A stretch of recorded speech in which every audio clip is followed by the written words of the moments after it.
Existe uma droga extremamente viciante e quase ninguém fala sobre ela. Ela não vem em comprimido, não vem em pó, não precisa ser vendida ilegalmente. Na verdade, muita gente chama isso de amor. Dependência emocional talvez seja uma das coisas mais perigosas que pode acontecer com a mente humana, porque ela parece carinho no começo, parece conexão, parece intensidade, mas aos poucos você começa a desaparecer dentro da outra pessoa. E o pior, a maioria nem percebe quando isso acontece. Aliás, bem-vindos ao Filosopato, o único canal da internet onde um pato questiona a existência antes da própria terapia. Aqui a gente fala sobre filosofia, mente humana, emoções e aquelas crises existenciais que aparecem do nada enquanto você tenta fingir que está tudo bem. Então pega um café e vamos falar sobre a droga emocional mais socialmente aceita do mundo. A dependência emocional começa de forma silenciosa. Ninguém acorda pensando, hoje eu vou perder a minha identidade emocional. Não, ela começa pequena. Você começa a depender da atenção de alguém para se sentir bem. Da mensagem, da validação, da presença, da resposta rápida e, de repente, o humor da sua vida inteira começa a depender de outra pessoa. Se ela responde seco, seu dia acaba. Se ela demora, sua mente cria 48 teorias diferentes. Se ela muda minimamente o comportamento, você sente que o seu mundo está desmoronando. E talvez a pior parte da dependência emocional seja essa. Você entrega o controle da sua paz para alguém que talvez nem perceba isso. É estranho pensar nisso, porque o ser humano tem uma necessidade absurda de conexão. A gente quer ser amado, quer ser escolhido, quer sentir importante para alguém. E isso é humano. O problema começa quando o amor deixa de ser conexão e vira sobrevivência emocional. Porque aí você não ama mais a pessoa, você precisa dela. A necessidade emocional extrema quase nunca termina de forma saudável. A dependência emocional transforma pequenas coisas em tragédias gigantescas. Um vácuo vira abandono, uma discussão vira fim do mundo, uma mudança de tom vira crise existencial.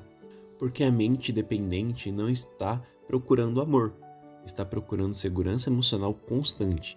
E, sinceramente, nenhum ser humano consegue sustentar isso para sempre. É peso demais. Talvez seja por isso que tanta gente vive relações emocionalmente cansativas, porque muitas vezes ninguém ali está amando de verdade.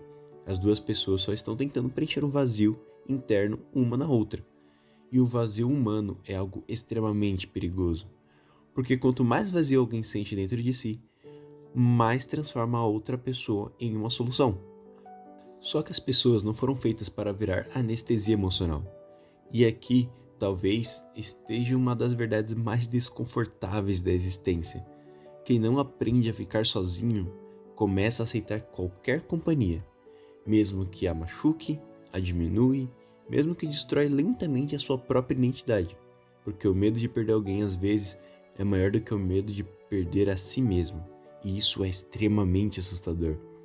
Tem gente que vive anos assim, mudando personalidade, opinião, sonhos, mudando os comportamentos, tudo para não ser abandonado, e aos poucos deixa de existir como um indivíduo.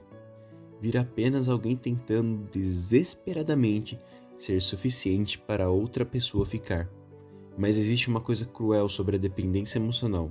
Ela nunca cria paz, só cria abstinência. Porque você nunca sente estabilidade de verdade, você sente alívio temporário. A mensagem chega, a atenção vem, o carinho aparece e por alguns minutos a ansiedade cala, mas depois volta. Porque a dependência nunca gera segurança, só a necessidade constante. E talvez seja por isso que dói tanto. Porque no fundo, a pessoa dependente está sempre com medo. Medo de não ser suficiente, medo de ser trocado, medo de ser esquecido e o medo de ser abandonado. E o medo constante destrói a mente lentamente. A internet piorou muito isso. Hoje as relações vivem dentro de notificações, visualizado, online, curtida, stories, seguidor. Tudo virou sinal emocional. E a mente humana simplesmente não foi preparada para lidar com tanto estímulo afetivo ao mesmo tempo. Então as pessoas enlouquecem em silêncio, interpretando detalhes mínimos, criando teorias, tentando descobrir sentimentos através de mensagens de 8 palavras. E sinceramente, isso é exaustivo. Talvez uma das maiores ironias da vida moderna seja essa. Nunca estivemos tão conectados e nunca fomos tão emocionalmente dependentes. Porque hoje muita gente não sabe mais diferenciar amor, carência, apego, obsessão e necessidade emocional. Tudo virou uma coisa só. Mas amor saudável não deveria destruir a sua paz. Não deveria apagar a sua identidade. Não deveria transformar a sua mente numa central de ansiedade funcionando 24 horas por dia. Eu acho muito interessante como a filosofia conversa com isso, porque várias correntes filosóficas falam sobre liberdade emocional, não sobre deixar de amar, mas sobre não transformar outra pessoa no centro absoluto da sua própria existência. Os estoicos, por exemplo, como eu falei no vídeo anterior, entendiam algo muito importante. Tudo que controla completamente a sua paz, eventualmente controla você. E talvez seja aí que a dependência emocional fique tão perigoso. Porque ela entrega a sua estabilidade emocional inteira na mão de alguém. E seres humanos são instáveis. Pessoas mudam, se cansam, se confundem e vão embora. E com sua felicidade inteira depende disso, qualquer mudança vira destruição emocional. E talvez por isso seja tão importante construir uma vida que continue existindo mesmo sem validação constante. Ter identidade própria, ter propósito próprio e ter paz própria. Porque o amor deveria adicionar algo na sua vida, não substituir completamente quem você é.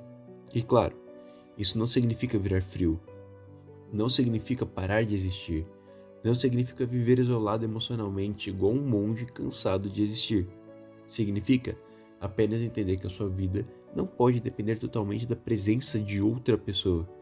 Porque no momento em que alguém vira sua única fonte de felicidade, o medo começa. E onde existe medo constante, dificilmente existe paz. Talvez a maturidade emocional seja isso. Aprender a amar sem desaparecer dentro do outro. Aprender a se conectar sem transformar a relação numa necessidade de sobrevivência emocional. Aprender que ficar sozinho às vezes não é solidão. Às vezes é reconstrução. Porque talvez a relação mais perigosa da vida seja aquela onde você perde a si mesmo, tentando não perder a outra pessoa. E sinceramente, até um pato entende isso. O amor deveria fazer você se sentir mais vivo, não mais vazio quando ele vai embora. Porque no fim, dependência emocional talvez seja exatamente isso. A tentativa desesperada de fazer outra pessoa preencher espaços internos que só você consegue organizar. E talvez a verdadeira liberdade emocional comece quando você percebe que sua paz não pode morar completamente em alguém. Se esse vídeo fez você refletir, nem que seja por alguns minutinhos da sua vida, eu tenho certeza que já valeu a pena. Então, por favor, deixe seu like, se inscreva no canal e comente aqui embaixo. Qual é a diferença entre amor e dependência emocional para você? Eu sou o Filosopato e pensar demais continua sendo um esporte perigoso.